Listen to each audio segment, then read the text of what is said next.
Bonjour, bonjour. Cher monsieur, vous m'avez donc envoyé un questionnement sur Ziké. Donc, vous me demandiez donc, peut-on dire qu'il était quelqu'un d'éveillé? Alors, au sens où l'entendent les sages. C'est-à-dire quelqu'un qui aurait du recul, qui aurait une sorte de recul sur toute chose parce qu'il se connaît en profondeur et n'est pas piégé par son ego. Donc, par rapport à cette question, sachez que Ziké s'inscrivait constamment dans la performance, donc dans la survie. La survie nécessite une performance. Donc, si vous voulez, au niveau de l'éveil, c'est très très particulier. Sachez que, à moins que vous le sachiez déjà, que le père de Ziké donc était légionnaire. Il a cherché à le rendre offensif. Les légionnaires à cette période, si vous voulez, étaient cantonnés pendant 5 ans en caserne, donc il y avait un conditionnement qui leur a été fait pour pouvoir être, si je puis dire, des hommes vaillants et des hommes forts. D'où le côté, si je puis dire, viriliste de Ziké et le côté offensif, le côté de vouloir prendre l'ascendant à chaque fois sur les choses. Quant à sa mère, d'origine grecque, elle a énormément voyagé. Et donc, elle a développé, si je puis dire, de par sa neuroplasticité, un côté, si je puis dire, limite surnaturel. Elle arrivait à prédire et à prévoir les choses de par son vécu et de par sa neuroplasticité. Chose à savoir aussi par rapport à sa prise de produits stupéfiants qui était conséquente. Et comprenez que de par sa prise de produits stupéfiants, l'état anxieux, il était tout le temps stimulé. Soit il était stimulé, soit il était hyperstimulé. Ce qui fait que cet état de manque et que ça crée chez lui, cette addiction que ça crée chez lui, faisait que l'état dépressif n'était pas présent. Donc vous avez quelqu'un qui est extrêmement offensif. Et cette espèce de recul, j'en reviens à ce que vous me disiez, je me répète, mais dans la survie, il faut une performance. Donc le recul, quand vous êtes dans la survie, je ne vois, je me pose la question, je ne sais pas. Euh, le fait de se connaître, euh, aujourd'hui, alors vous me posiez la question, c'est dire, alors une sorte de recul sur toute chose par qui se connaît en profondeur. La force de Ziké, si vous voulez, c'était un positiviste. À l'épreuve des faits, euh, c'était à l'épreuve des faits qu'il voyait si ça fonctionnait ou pas.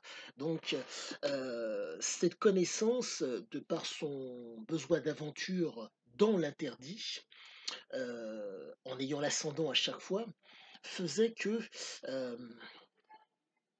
cette connaissance, si je puis dire, euh, n'était pas, comment dire, euh, nécessaire plus que cela. Si vous voulez, comprendre pour savoir, ça ne l'intéressait pas. Mais si l'interdit était présent et qu'il y avait moyen de se réaliser dans l'interdit, il y allait.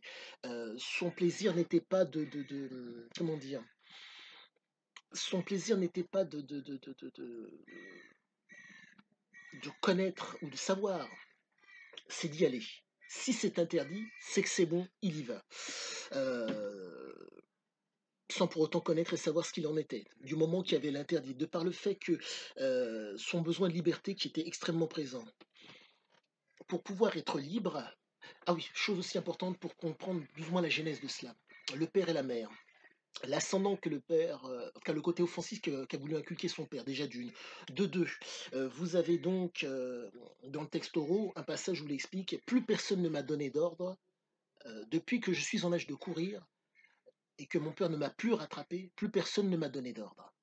Donc vous avez ce père qui l'a rendu offensif dès son plus jeune âge, ses capacités physiques qui étaient là, ses capacités neurophysiologiques qui étaient là, qui faisaient que en stimulant cette plasticité qui fait que l'angoisse ou l'anxiété ne le prenait pas, il était en mesure constamment de saisir l'opportunité pour être libre.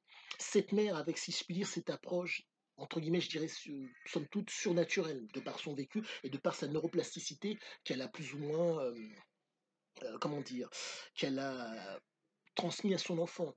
Mais au-delà de la transmission, il y a le vécu qui fait que.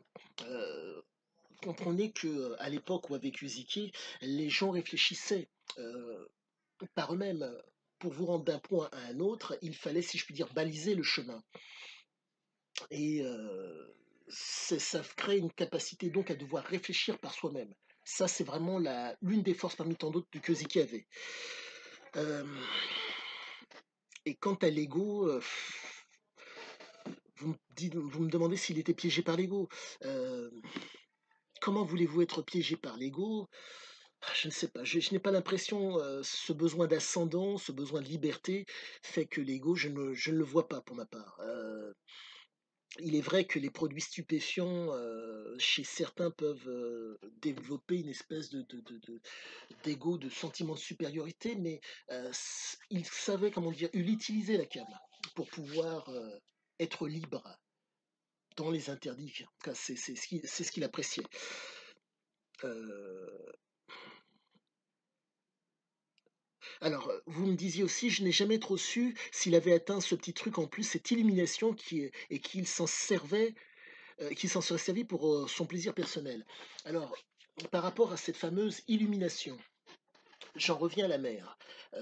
Texte que vous pouvez voir dans le, comment ça s'appelle, dans Oro Co.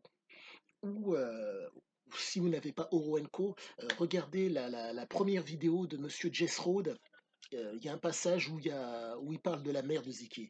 Et donc, ce passage dit que la mère s'est dévouée pour ses enfants, mais au-delà de ça, qu'elle avait, comment dire, de par son vécu et de par son expérience de la vie, elle avait comment dire, elle était presque en mesure de prévoir les choses, de façon presque surnaturelle.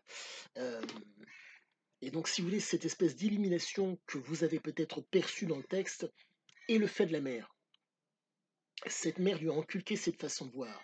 Mais quand vous avez un gamin qui, j'en reviens à ce que je vous disais précédemment, dès que son père n'a plus été en mesure, dès qu'il est en mesure de courir plus vite que son père, plus personne ne lui a donné d'ordre. À quel âge était-ce? 12, 13 ans? Je ne sais pas. Mais quoi qu'il en soit, rendez-vous compte, vous avez un esprit extrêmement puissant qui, dès son plus jeune âge, réfléchit par lui-même. Et donc, si vous voulez, cette espèce d'illumination est fonction de sa capacité, si je puis dire, à aller dans l'interdit, pour que vous puissiez d'autant plus visualiser la chose. Aujourd'hui, dans la recherche actuelle, on cherche dans des endroits, si je puis dire, bien connus. Mais pour pouvoir faire la différence, si je puis dire, il vous faut chercher dans des zones, si je puis dire, où la lumière n'a pas lieu. Si comment dire, vous faites vos recherches dans un cadre bien défini, c'est sûr que vous allez trouver ce qui est déjà défini. Mais si vous mettez si je puis dire, si vous allez dans l'ombre, ce qui était le cas de Ziki, puisqu'il allait dans les interdits, dans les inconnus, là, vous êtes libre. Parce que personne n'y est, c'est une inconnue. Et il y a un interdit qui peut faire la différence. Et c'était sa grande force. Le fait d'aller dans l'interdit, là où personne n'allait. Et ce qui faisait que la liberté, il la touchait fréquemment. Mais le fait est que comme c'était interdit, il lui fallait de temps à autre, il lui fallait fréquemment revenir dans un cadre dit légal et normal. Et c'est à ce moment-là qu'il se faisait attraper. D'où le fait si je puis dire, d'illumination, pour d'autant plus accentuer mon propos et qu'il soit d'autant plus audible et compréhensible. Vous avez un cadre. Vous avez donc Cisia qui est dans le cadre, comme bon nombre de gens à certains moments. Mais comme il raisonnait, il sortait du cadre, il sortait de la logique. Le cadre est logique. La raison permet de sortir du cadre. Et c'était sa force. Et cette illumination, c'est comme ça que je l'aperçois. C'est sa capacité à pouvoir sortir du cadre. En tout cas, moi, c'est mon idée du moment. Bon, je pense vous avoir dit le plus gros. Et voilà. Petite chose que j'oubliais de vous dire, oui, avant que je ne vous l'ai déjà dite. Les produits stupéfiants étaient une nécessité pour sa liberté. Le fait est que, je me répète peut-être, mais la neuroplasticité de Zike, cette capacité à éviter l'anxiété et le stress, était le fait de la cam. Car grâce à la cam, l'anxiété n'était pas là. Rappelez-vous, dans nombre de passages, il vous explique qu'il faisait très souvent des espèces de transitions entre différentes aventures en prenant des substances pour faire rupture. Ce qui fait que le, le stress de l'inconnu, il ne connaissait pas. De par le fait que quand il ne prenait pas les produits étaient plus ou moins présents dans son organisme, et quand il les prenait, ça accentuait cette stimulation, voire comment dire, ça l'hyperstimulait. D'où le fait que, si je puis dire, il était très très fort, compte tenu du fait que lui mettre le pied sur la tête n'était pas possible, car il voulait constamment garder l'ascendant et être libre. Voilà. Je pense vous avoir donné le plus gros de mon explication. Ah, petite chose, inscrivez-vous, cher monsieur, en tout cas si vous n'êtes pas inscrit via Internet, abonnez-vous pour pouvoir avoir la vidéo, parce que elle est spécifiquement pour vous. Je vous souhaite une très bonne fin de journée et je vous dis à bientôt.